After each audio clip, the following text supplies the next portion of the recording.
नमस्कार दोस्तों, मैं हूं आरपी राजपूत। दो बेगमों की लड़ाई में चलता बांग्लादेश। वैसे तो बांग्लादेश की पैदाइश में ही रक्त रंजित, हिंसा, आगजनी और प्रदर्शन है, लेकिन दो बेगमों की लड़ाई में अब बांग्लादेश के लोग पिसते नजर आ रहे हैं। 5 अगस्त को शेख हसीना इस्तीफा देकर भारत आ गई।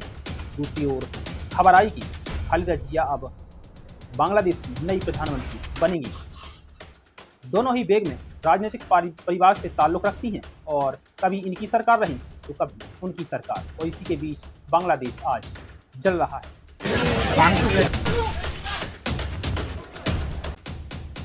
दो बेगमों की लड़ाई बांग्लादेश पर भारी। बांग्लादेश की सत्ता की चाबी इन्हीं दोनों बेगमों के पास ज्यादातर समय रही। शेख हसीना और खालिदा जिया के खानदान पहले से ही सत्ता में रहे हैं। दोनों राजनीतिक परिवार से ताल्लुक रखती हैं, लेकिन एक वक्त ऐसा था जब दोनों ने मिलकर बांग्लादेश के लिए लड़ाई लड़ी। फिर वो वक्त आ गया जब एक दूसरे की जानी दुश्मन बन गई। सोमवार 5 अगस्त को हसीना इस्तीफा देकर अपनी जान बचाकर भारत आ गई। जैसे ही वह भारत पहुंची और इसके बाद बांग्लादेश की मीडिया में खबरें आईं कि खालिदा जिया को रिहा करने के आदेश दे दिए गए। प्रेस विज्ञप्ति के अनुसार विपक्षी पार्टियों की बैठक में बीएनपी की प्रमुख खालिदा जिया को सर्वसहमति से तुरंत रिहा करने के आदेश दे दिए गए। बांग्लादेश की पूर्व प्रधानमंत्री खालिदा जिया को भ्रष्टाचार के मामले में साल 2018 में 17 साल की जेल हुई थी। 78 वर्षीय जिया इस समय आश्वस्त हैं और खबरें आ रही हैं कि वो बांग्लादेश की अगली प्रधानमंत्री बनने वाली है। लेकिन जब भी खालिदा जिया की सरकार आई तो उन पर आरोप लगे कि शेख हसीना की पार्टी यानी आवामी लीग के नेताओं को जबरन जेल में ठूंसा जा रहा है, और जब शेख हसीना की सरकार रही तो उन पर भी आरोप लगे कि खालिदा जिया की पार्टी बीएनपी के नेताओं को जेल में ठूंसा जा रहा है। लेकिन एक वक्त वो था जब दोनों एक होकर बांग्लादेश के लिए लड़ाई लड़ी थी। खालिदा जिया मार्च साल 1991 से लेकर 1996 और एक बार फिर से दोबारा 2001 में बांग्लादेश की प्रधानमंत्री बनी। बांग्लादेश के पहले सैन्य तानाशाह जिया और रहमान की पत्नी है। जब साल 1991 में पहली बार सत्ता में आई तो उनके ऊपर हसीना की आवामी लीग के खिलाफ राजनीतिक बदले की कार्रवाई के चलते आरोप लगे। बाद में जब हसीना की सरकार आई तो उनके ऊपर भी यही आरोप लगे कि बीएनपी यानी खालिदा जिया की पार्टी के नेताओं को जेल में डाला जा रहा है। इस लड़ाई में आखिर जिया को जेल जाना पड़ा, लेकिन यह हमेशा से नहीं था। एक समय ऐसा था जब दोनों बेगमों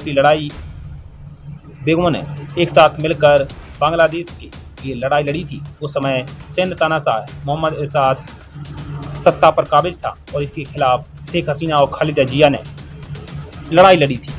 शेख हसीना और खालिदा जिया राजनीतिक परिवार से ताल्लुक़ रखती हैं, लेकिन दोनों ने ही अपने परिवार को खोकर बांग्लादेश की गद्दी पाई है।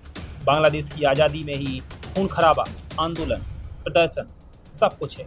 बांग्लादेश की आज़ादी के आंदोलन की प्रमुख हस्तियों की दोनों संतानें हैं। दोनों की राजनीति में एंट्री परिवार की त्रासदी के बाद हुई।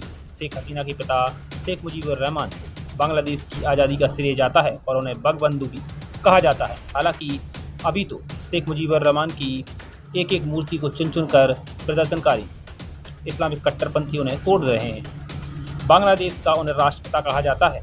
साल 1971 में बांग्लादेश की आज़ादी में उनकी महत्वपूर्ण भूमिका थी। साल 1975 में उनके ही घर में सैन्य अधिकारियों ने हत्या कर दी थी। इसमें शेख मुजीब के साथ उनकी पत्नी और 3 बेटे मारे गए थे। केवल शेख हसीना और उनकी बहन ही रेहाना बची थी, जो कि उस समय देश से बाहर थी। दूसरी ओर खालिदा जिया के पति जिया और रहमान एक प्रमुख मिलिट्री कमांडर और आज़ादी संग्राम के हीरो थे। शेख मुजीब की हत्या के बाद उन्होंने देश का शासन संभाला और साल 1977 में राष्ट्रपति बने।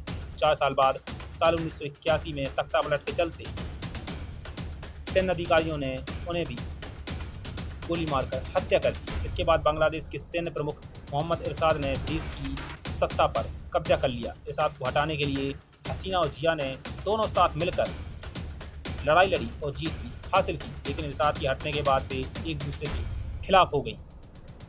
इसके बाद लगातार जब भी खालिदा जिया की सरकार आई तो उन पर आरोप लगे कि आवामी लीग के नेताओं को जबरन जेल में डाला जा रहा है। और जब शेख हसीना की आवामी लीग की सरकार आई तो उन पर भी यही आरोप लगे और तब से अब तक ये एक दूसरे की जानी दुश्मन बनी हुई है। बहरहाल ये तो कहा नहीं जा सकता कि शेख हसीना एक बार फिर से बांग्लादेश में जाएंगी या फिर नहीं, लेकिन उनके बेटे ने जरूर कहा है कि बांग्लादेश में अब उनका परिवार कभी नहीं लौटेगा। दोस्तों अभी के लिए इतना ही। देश दुनिया की तमाम बड़ी खबरों के लिए बने रहिए इंडिया स्पेशल के साथ।